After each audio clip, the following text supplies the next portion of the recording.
our lives to be filled with joy and pleasure and to look forward to each day. What prevents us from doing that? What is really the bottom line cause?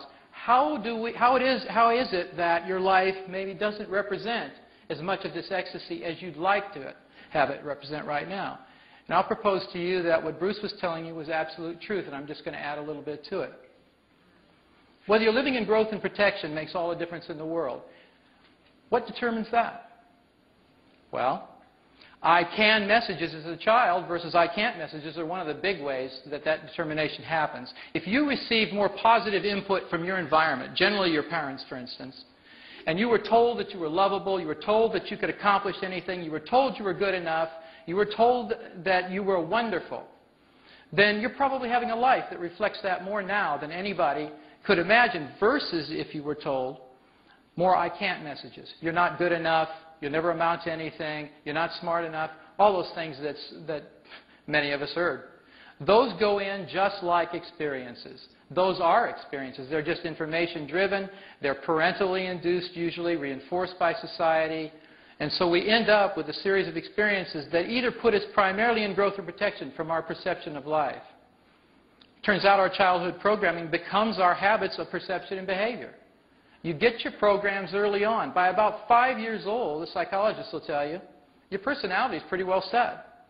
What they mean by that is, you've had enough experiences to draw conclusions about yourself, and now you're either looking at yourself through the growth or protection filters. The good news is, even if you have produced these filters and you have habits that are supporting the perceptions and the behaviors that you don't want, they are changeable. They are changeable.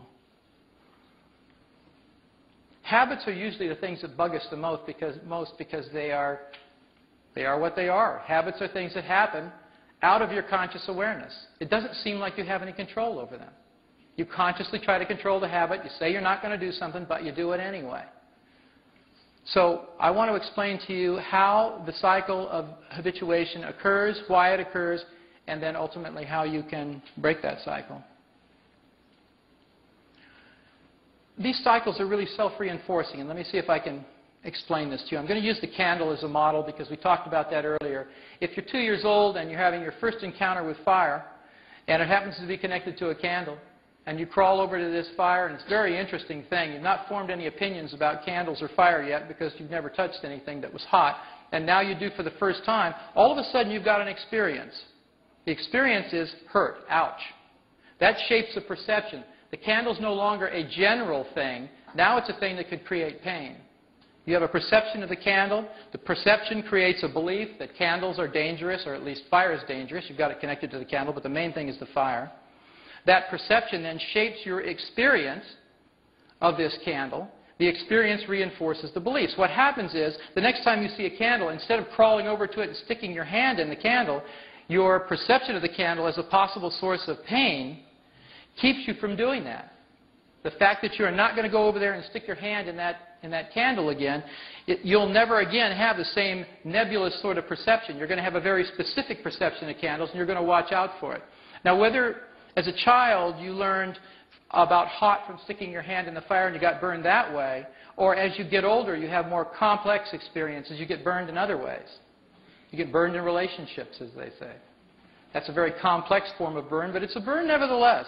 And it usually leaves a mark so that next time when you look at that situation, whether it's a relationship or whatever it was where you got hurt, you're going to move away from that. You're going to move into protection. And it's a self-reinforcing cycle. So some of the good cycles, like learning that fire is hot and to keep your hand out of it, is wonderful. You don't want to interrupt those cycles. But what about the cycles of self-deprecation? What about the cycles that say you're not good enough? What about the cycles that aren't very generative, that you'd like to get rid of? Then it would be important to be able to break the cycles.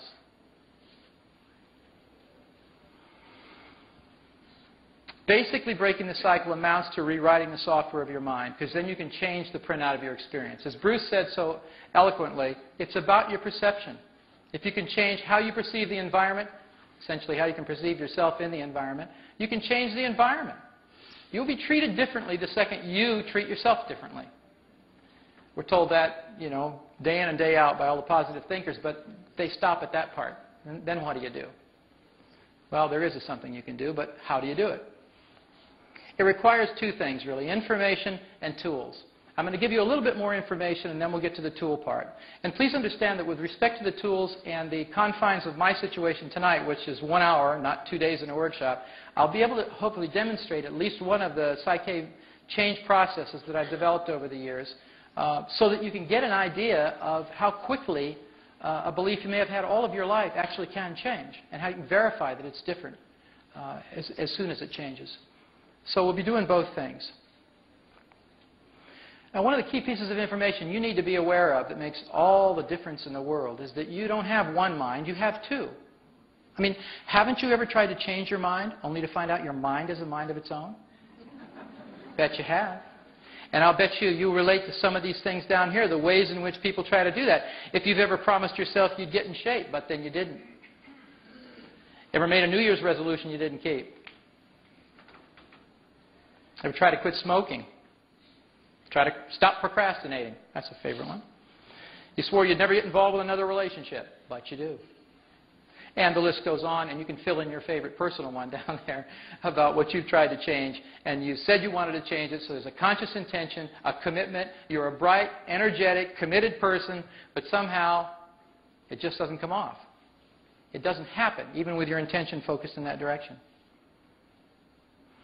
Let me give you a little rundown on how different those two minds are, because this is very important in understanding the nature of how change can take place very quickly and why it's been so difficult with the tools we've been given for the past 35 years, which are mostly positive thinking, affirmations, willpower, that sort of thing. I don't know about you. I tried them all. You know, they worked maybe 20% of the time. Very frustrating, but it was the best we had at the time, so people kept doing it. Just say your affirmations. Just do that meditation. Just do it over and over and over again. The problem was, it turns out, we were mostly talking to the wrong part of the mind that's in charge of habits, in charge of the change. Look, conscious mind's volitional. It sets goals, judges results, and it likes to try new things. That's the one that says, hey, there's something good happening. Let's go out and do it. Let's go into an environment we've never been in. Let's ride the killer roller coaster. Let's do a bungee jump. You know? It's the one that would say, hey, that's a great idea. But your subconscious mind isn't like that at all. Subconscious mind says, it's busy monitoring the operations of your body, basic things like motor functions, heart rate, digestion, and it prefers the familiar. It's the part of you that likes to play it safe. It wants to know what's going to happen in the next moment. It doesn't want something new to contend with. Its basic job is to keep you alive and safe. So why would it want to bungee jump or get on a roller coaster? It's not interested in that. So remember, volitional and habitual. Two different components of you completely. The conscious mind thinks abstractly. It's conceptually based. The subconscious mind thinks literally. It sees the world through your five senses. Bruce mentioned the five senses. You're going to see, hear, feel, taste, and smell. That's the only way the subconscious mind can know reality. The conscious mind is the one that reads all those self-help books. It's the one that says, yeah, aren't we inspired? Let's go for it. It's got all of that energy about what you're going to do. It thinks up all those really great ideas. But without communicating the ideas to the subconscious mind adequately, you usually don't go anywhere. You get very excited. You ever been to motivational speeches? I mean, just plain flat motivational speeches. I mean, when I was in the corporate world, boy, we just did a lot of those. And I'd go into those things, and they'd just whip you into a frenzy. I was clapping and stomping and yelling and screaming, and I was so happy. And then as soon as that motivational speaker left, so did the motivation. If you didn't get him or her to come back, which is the point of it, of course, if you come back and get that fixed, you get cranked up again. But there's a better way to do that. There's a better way to get to that place and to stay there, and it has nothing to do with motivation, actually. The conscious mind is responsible for short-term memory, the subconscious mind for long-term memory. Now, the short-term memory has a little trick to it. I don't know if you know this, but it's an interesting fact. The average length of short-term memory in human beings is about 20 seconds long, short-term memory.